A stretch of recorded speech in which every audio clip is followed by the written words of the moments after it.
민간인 정청래.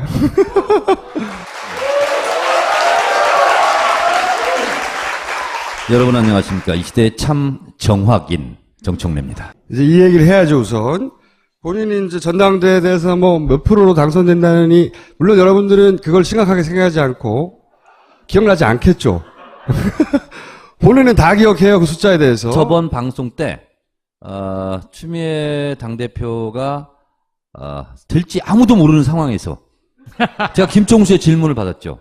누가 될 것 같냐? 추미애가 될 것 같다. 그랬더니, 준비도 안 돼 있는데, 푹 들어왔어. 몇 프로로 그럼 당선된단 말이냐? 잠깐 0.7초 제가 고민했는데, 게시가 왔어요. 네, 오자 두 개가. 그래서 55% 득표로 이길 것 같다. 야, 제가 저의 염력에 대해서 놀랐어요. 54.03%로 이긴 거야. 근데 이거는요, 전국 대의원 투표, 권리당원, 일반당원, 일반 국민, 4가지 분야를 합쳤고, 또 후보가 3명이잖아. 이게 과학적인 데이터로 예측 불가능한. 그냥 질러놓고 어쩌다 맞은 거 아니에요? 그런데, 기억하세요? 1년 전인가 2년 전인가 기초공천, 무공천. 안철수 대표가 들고 나왔을 때 내가 안 된다. 해야 된다. 파파이스에서 얘기했어요. 그래서 제가 제안했어요. 그러면 좋다. 국민 뜻을 물어보자. 국민 50, 당원 50 물어보자. 그때 그렇게 하기로 했어. 제 제안을 받아들였어. 그때 제가 또 예측을 하죠. 기자들이 물어요. 그럼 어떻게 할 것 같냐? 7% 차이로 공천을 하게 된다. 기초 공천을. 이건 사실입니다. 6.8% 차이로 기초 공천을 하게 됐어요. 제가 그럼 두 가지만 말할게요. 본인 탈락될 줄 몰랐어요. 아니, 그래서. 또 한 가지. 잠깐만, 또 한 가지. 한 4개월 동안 국민의당 지지율 한 자릿수 나온다고. 그렇게 떠들었어요. 지금 한 자릿수로 가고 있잖아요. 아니, 총선에서. 그 두 가지를 제가 해명할까요? 해명을 듣고 싶지 않습니다. 전당대회 날 가서, 여보, 내가 파파이스 가서 2주 전에 55% 예측했는데 54.0%로 추미애가 됐어. 여보 대단하지 않아? 그랬더니 우리 집사람이 갑자기 화를 내는 거야. 당신도 예측 못하면서, 당신 건 예측 못하면서 왜 남의 것만 그렇게 관심이 많아? 갑자기 화를 내면서. 더 듣고 싶지 않고요, 이거. 전대를 총평하자면 본인이 보기에. 정당 사상 최초로 일반 국민이 정당에 입당해서 권리당원 자격을 득한 후 전당대회에 적극 참여해서 당권의 향배를 결정한 최초의 선거였다. 오로지 친문 성향의 당직자들을 선출하였다. 요렇게만 몰아가고 있잖아요. 오늘 한겨레신문 성한용 기자가 글을 좀 잘 썼더라고. 뭐라고요? 과정이 공정했고 그리고 예고가 다 돼 있었고 국민들이 권리당원 자격을 획득을 하면 그 과정은 준비되고 노력한 과정이었다. 그 과정이 온당하지 못하다고 공격하는 것은 나쁘다. 저도 한 가지 얘기하고 싶은 거는 그 얘기를 듣고, 그건 물론 프레임이에요, 프레임. 저기를 친박으로 프레임 짓기 위해 여기도 친문으로 프레임 지어야 할 필요가 있으니까. 근데 저는 이 정치 실험은 굉장히 중요한 정치 실험이었는데, 다른 정치 색깔을 가지고 있는 사람들 여기 들어오면 안 됩니다. 한 적이 없단 말이죠. 공정하게 오픈돼 있었어요. 그래 놓고 나중에 그 사람들만 많이 모였다고 하면 부당한 거예요. 진짜 그런 사람들만 많이 모인 건지 아니면 그것이 야권 지지자의 평균 지형인지는 따져볼 일이긴 한데 그것도 따져볼 일이에요. 아니 그때 권리당원들이 쫙 온라인 당원들이 입당을 했던 시기를 보면 비주류들이 탈당을 하고 국민의당 떨어져 나가고 문재인 대표가 공격을 당하던 시점에서 이러면 안 되겠다 해가지고 자발적으로 막 가입이 이루어지잖아요. 아니 근데 제 말은 뭐냐면 그런 당시에 흐름이 있었죠. 흐름이. 그 흐름 속에 들어오긴 했는데 그렇다고 그걸 누가 검사를 하거나 넌 안 돼 라거나 아니면 그렇지 않은 사람 들어오지 말라거나 속과내거나 그런 과정이 없다는 겁니다. 전혀. 마치 뭐하고 똑같냐면 정청래가 국회의원에 당선됐어요. 근데 상대방에서 정청래를 지지하는 사람이 투표장에 가서 많이 찍었다. 아니 정청래를 좋아하는 사람이 많아서 그 사람들이 가서 투표를 했어. 그렇다고 투표 결과에 대해서 욕하면 되겠냐고요. 그러니까 이 사람을 좋아하는 사람이 많으므로 이건 무효. 말이 안 되잖아요. 기본적으로. 물론 결과적으로 뭐 친문이나 비문이나 저는 동의하지 않지만 그 용어에 골고루 당선됐으면 좋겠어. 근데 그런 성향 사람들이 대다수 당원이야. 그럼 당원 보고 당신들 탈당하시오 이렇게 얘기할 거예요? 그거 얘기하기 싫으면 자기 지지하는 사람 입당 운동을 많이 벌이란 말이야. 또 이런 부분도 있긴 있어요. 근데 이런 공격을 받다 보니까 억울하다고 생각하는 분들이 또 재공격을 해요. 그렇죠? 근데 요걸 지켜보던 또 우리 국정원 오빠들이 또 여기서 또 작전을 펼칩니다. 그래 이게 갈등을 만들어서 부추기고 서로 갈라지게 하는 게 그들의 특기이기도 하고. 이번 경선 과정에서 추미애 대표 쪽 혹은 문재인 대표랑 가까운 쪽에서 보통 투표 오더를 때릴 때가 있거든요. 조직원들한테. 실제 뭐 온라인 당원들한테 노인은 누구, 청년은 누구, 여성은 누구 이렇게 해서 그런 오더가 내려간 게 있나요? 오더를 물리적으로 때리는 것이 불가능해요. 그렇죠. 특히 온라인 권리당원들 심리적으로는 때리는 건 가능할지 몰라. 심리적으로 어떻게 염력으로? 물리적으로는 불가능해 이게. 누군지도 모르고. 그래서 제가 어떤 인터넷 매체에서 추미애 대표 체제의 막후 실세가 정청래다. 추미애를 공개 지지한 시점에 모든 것이 다 그쪽으로 기울었다. 이게 말도 되지 않는 분석을 막 했더라고. 의원님을 그렇게까지 중요하게 보는 사람이 있나요? 아니 뭐 한겨레도 그렇게 썼더라고. 아니 근데 나중에 보니까 저는 추미애 대표 체제에서 당직을 맡지 않겠습니다 이렇게 선언도 하셨죠. 이 시대의 참 양보인으로. 왜냐면 나 아니면 안 된다는 생각을 나부터 버리겠다. 일단 시키지도 않았어요. 아니 제안이 오는 듯 했어. 그래서 온오프 네트워크 정당은 내가 맞지 않더라도 열심히 돕겠다 이렇게 얘기했는데 어쨌든 문재인 대표는 입도 뻥긋 안 했어요. 실제로 입도 뻥긋 하지 않았고 그리고 전화 뭐 몇몇 의원 이름이 걸명되잖아요. 뭐 김현, 최재성 뭐 몇 명인데 회의한 적도 없어요. 그냥 각자 열심히 뛰신 거예요? 그냥 김광진 의원만 대변인으로 땀 뻘뻘 흘리면서 전국 경향각지를 돌아다녔어. 그것밖에 없어요. 김용익 의원도 가끔 나타나고. 근데 나머지 한 사람들은 여러 가지 상황들을 고려했을 때 그냥 추미애 대표가 하는 게 좋겠다. 그래서 저는 그냥 공개 지지를 제가 그냥 했을 뿐이에요. 왜? 제가 현역 국회의원도 아니야. 지역위원장도 아니야. 추호 선생의 배려로 내가 선거운동을 자유롭게 할 수 있는 사람이야. 그게 나는 그냥 내가 했을 뿐이야. 의원님 그건 됐고요. 억울하면 됐고 제가 오자가 없었어. 그건 저도 알고. 왜냐면 의원님이 이제 무슨 결정을 할 때 가끔씩 이제 의논하라고 전화가 오거든요. 왜 나한테 아무도 안 물어보지? 이렇게. 근데 윤해 의원이 네. 이제 졌단 말이죠. 양양자. 물론 두 후보다 자격이 있습니다. 당내에서도 외부에서도 굉장히 의외로 생각하는 분들이 많아요. 왜냐하면 양양자 후보를 영입하였지만 그렇다고 문재인 후보 진영에서 양양자 후보를 적극적으로 밀어주거나 윤해 후보는 안 된다고 하거나 그게 아니거든요. 이 결과는 어떻게 받아들이십니까?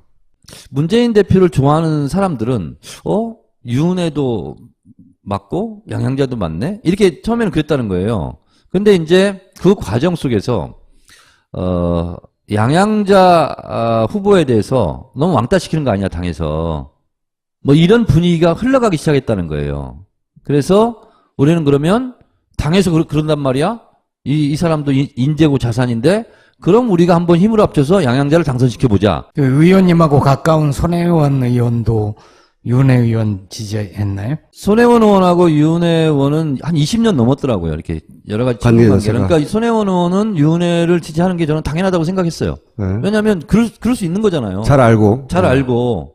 그리고 김근태 의장 그 후원회부터 본인이 이제 뭐 일 도와줬다는 거 아니에요? 브로셔 같은 거. 그게 저는 당연하다고 생각했어요. 근데 손혜원 의원이 페이스북에 윤해 의원이랑 인연을 한번 썼어요. 사진도 찍고. 그게 나는 이게 이제 사실상 뭐 지지한다 이런 거겠지만, 근데 이제 거기서부터 좀 촉발이 된 것 같아요. 양쪽에 어쨌든 그 선거 전략이 있었을 텐데 그 선거 전략에 부딪히는 와중에 사람들이 보다가 네. 한쪽이 당하는 것 같다 이런 표 중에 제일 무서운 게 동중심이거든요. 그렇죠. 동정표 제일 무섭죠. 그 표가 한쪽으로 어느 순간 기운 게 아닐까. 맞아요. 그러니까 양양자 후보는 저기도 좀 중요한 사람인데 너무 당하네. 왕따당 안에 이래서 권리당원들이 확 몰렸다. 이건 친문하고 상관없다는 거예요. 전혀. 상관없어요. 유은혜 후보가 무슨 뭐 비문이나 반문이 아니잖아요. 그냥 거기도 사실상 그러고 본다면 친문이지. 제가 수원 경기도당대회 갔더니요. 우리 덕헌유세단 같이 했던 이동학 있잖아요. 아, 제가 그거 물어보려고 그랬는데, 이번에 패자 중에 주목해줘야 되는 패자. 덕헌유세단을 하면서 전국을 다녔잖아요. 잘린 사람끼리. 근데 거기 가서 보니까 너무 불쌍해 안 됐고, 그리고 누구나 다 이동학이 저 꼴찌다. 그 땀 뻘뻘 흘리면서 날아왔어요. 수원에 유일하게 한번 갔는데, 그랬더니 너무 불쌍한 표정으로 의원님 저 자문위원장 좀 해주면 안 돼요? 다짜고짜 그래요. 그래서 해. 사진 좀 같이 한번 찍으면 안 돼요? 그래서 같이 찍었어요. 김광진 의원이랑. 근데 마음이 너무 안 좋은 거예요. 오면서. 또 눈물 나려고 그러네. 이게 왜 눈물이 나는 거죠? 모르겠어. 근데 그래서 제가 가만히 생각을 했어요. 같이 고생해서, 그때. 야, 내가 그런 인연을 본다면 공개질이라도 막 해주고 싶은데 또 그러면 안 될 것 같고. 그래서 그냥 이동학을 응원합니다. 덕헌 유세단 때 나하고 같이 고생했는데 잘 됐으면 좋겠다. 그리고 이동학 화이팅 이렇게 응원글을 썼어요. 그런데 의원님 이번에는 우리는요 결정했어요. 우리는 그냥 김병관으로 갈 거예요. 그래서 이동학도 참 좋지만 의원님 죄송해요.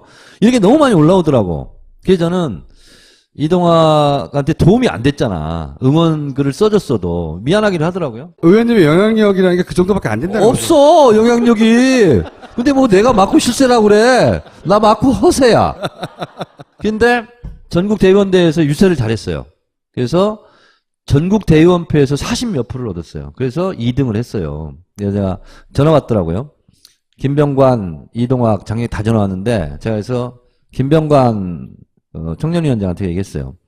이동학, 장경태 애들 키우면 아주 괜찮은 애들이다. 그러니까 부위원장으로 임명해서 같이 활동을 하면 나도 청년위원회 활동할 때 나도 가서 뭔가를 돕겠다. 이렇게 얘기했어요. 청년이 아니신데. 고문. 자, 의원님 이제 그만하시고요. 아니 제가 할 얘기가 있어. 그래요? 그것만 하고 그러면은. 아까 이제 김총수가 잠깐 얘기했지만 친문 싹쓸이 이 프레임은 친노 비노 프레임보다 더 악성 프레임이거든요. 그래서 추미애 대표 체제를 잘하든 못하든 항상 그걸 흔들 거예요. 당연하죠. 그래서 여기에 현혹되는 일은 없자 우리끼리라도 이런 거고요. 친문 싹쓸이는 결과가 좀 다양했으면 더 좋겠지만 그렇게 지지하는 걸 어떻게 해? 근데 이 친문 싹쓸이는 계속 얘기하지만 친박과 친문 프레임으로 동시에 보내려고 하는 거잖아요. 야권 진영이 주도권을 갖고 정권 교체하지 못해도 힘 빼는 우리 각하의 기획하고도 일부 관련이 있는. 그러니까요. 그래서 친박 친문을 동시 패션으로 보내려고 하는 게 조선일보잖아요. 그래서 박근혜 대통령 청와대를 공격하니까 청와대가 그걸 눈치채고 우리는 그렇게는 당하지 않겠다 하면서 지금 그 송희용 주필인가? 그 문제가 불거진 거 아니겠어요? 의원님, 그 얘기는 청와대에 계셨던 분들이 나오거든요? 문재인 전 민정수석을 불러도 별로 나올 얘기 없어. 눈만 껌뻑껌뻑 하고 있을 거야. 그래도 최소한 청와대 수석은 경험해야 이 얘기를 얘기할 때 우리가. 아니 근데 뭐 별로 아는 게 없을 거야. 내 얘기가 더 지금 들을 가치가 많아. 좀 들어봐. 근데 이번 선거는 김총수는 기획 대선이라고 그랬는데 제가 좀 다른 버전으로 얘기하면 이번 여권은요 이상하게 현재 권력과 미래 권력이 충돌로 보통 이 여당 선거가 치러지거든요. 아마 이번 대선은 헌정사상 최초로 현재 권력과 과거 권력이 다투는 이상한 선거가 될 것 같아요. 이명박과 박근혜가 싸운다는 거예요. 네. 그래서 제가 이것도 이미 예언을 한 바 있잖아요. 조짐이 안 좋다. 그게 뭐냐면 강만수 MB 시절의 경제수장 이분이 지금 압수수색 조사를 받고 있잖아요. 이것이 크게 영향을 작용할 것이다. 왜냐하면 제가 얘기했잖아요. 현 정권에서 반전 카드는 과거 정권 치는 거예요. 저는 그 조짐으로 강만수 사건을 제가 보고 있는 거거든요. 그러니까 이제 이명박 우리 각하께서 내가 당할 차례가 됐네. 나는 스스로 자고책을 마련해야 돼. 하고서 지금 바삐 뛰고 있다. 저는 이렇게 생각합니다. 권리당원들이 정치의식이 굉장히 높은 자발적으로 당에 가입을 해서 당의 지도부를 선출하는 데 개입을 한 뭐 그런 정치적인 의미를 부여할 수 있잖아요. 근데 이분들이 주로 온라인에서 활동을 하다 보니까 가끔씩 의견 표현이 굉장히 거칠어요. 예를 들어서 김한정 의원이나 김현미 의원이나 물론 그분들이 표현을 좀 과하게 했을 수는 있는데 의원하고요, 당원하고 예. 싸우면요, 무조건 국회의원이 잘못한 거예요. 의원이 지죠. 무조건. 그러니까 어쨌든 권리당원들도 보면 제가 볼 때도 좀 지나치게 민감하게 배타적일 때도 있어 보여요. 아, 그건 맞아요. 어. 그 권리당원들이 일단 왜 당하는 걸 보고 들어온 사람들이잖아요. 그래서 거꾸로 대단히 공격적으로 대받아치는 네. 것도 실제로 있고요. 실제로. 그것도 있고 또 그걸 잘 이용하는 세력도 있고 둘 다 얘기를 해야 되는 거죠. 조금 견해를 달리합니다. 저는 2001년도부터 인터넷 댓글판에서 뒤엉켜 살았던 사람인데 선거라는 시기에는요, 누구나 양쪽이 다 민감하고 날카롭습니다. 그거는 이해하고 넘어가야 돼요. 다만 끝났을 때 서로 화합하는 모습을 보여야 되거든요. 그게 그렇죠. 이제 지금 예. 지적하는 바죠. 예. 예. 그래서 근데 끝나고 지금 불거진 거잖아요. 근데 그게. 끝났는데 이제는 좀 잠잠해지고 있어요. 인터넷상에서. 근데 이제 또 언론에서 이걸 또 부각시키고 있거든요.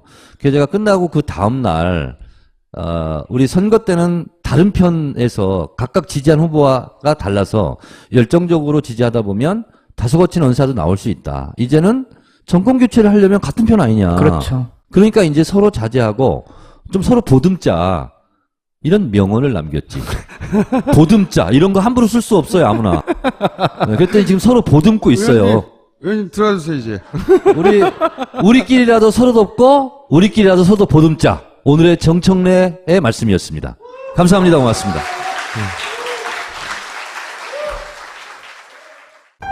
요렇게 견적이 싸면 말이요. 누신 이유가 있는 거요.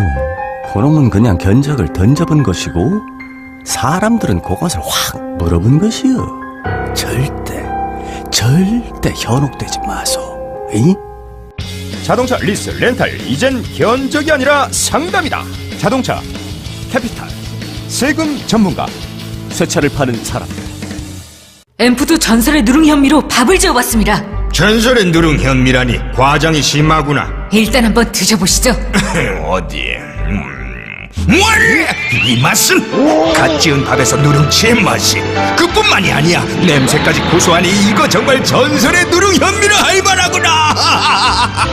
앰프도 누룽 현미. 지금 딴지마켓으로 오시면 전설의 누룽 현미를 맛보실 수 있습니다. 4개월 동안 국민의당 지지율 한 자릿수 나온다고. 그렇게 떠들었어요. 지금 한 자릿수로 가고 있잖아요. 아니, 총선에서.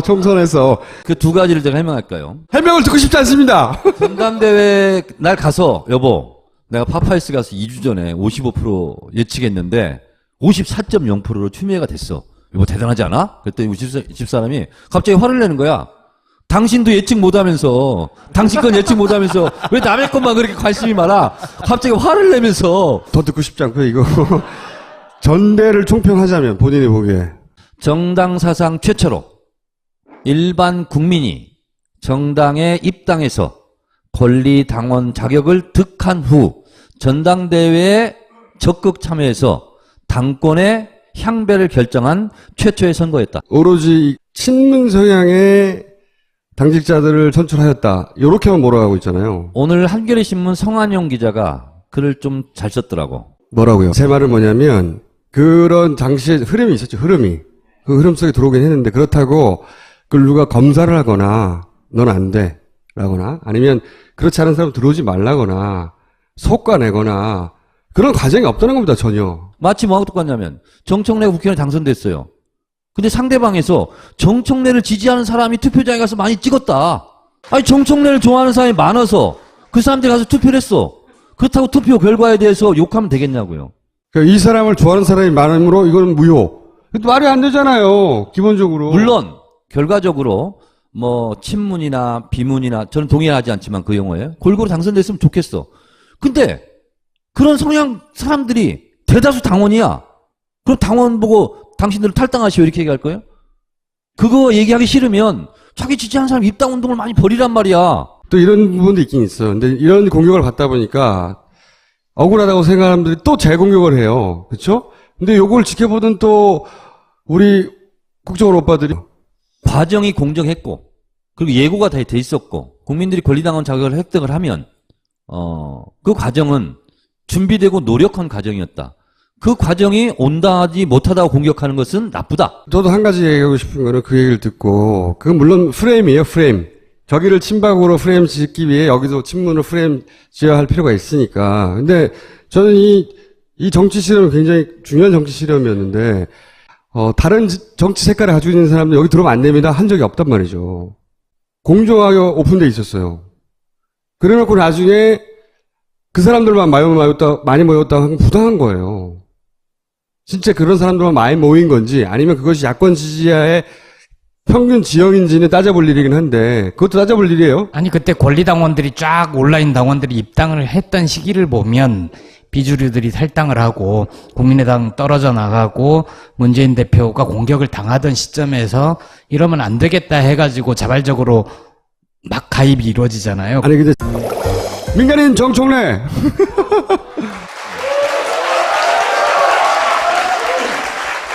여러분 안녕하십니까. 이 시대의 참 정확인 정청래입니다. 이제 이 얘기를 해야죠 우선. 본인이 이제 전당대회에 대해서 뭐 몇 프로로 당선된다느니 물론 여러분들은 그걸 심각하게 생각하지 않고 기억나지 않겠죠. 본인은 다 기억해요 그 숫자에 대해서. 저번 방송 때 추미애 당대표가 될지 아무도 모르는 상황에서 제가 김종수의 질문을 받았죠. 누가 될 것 같냐?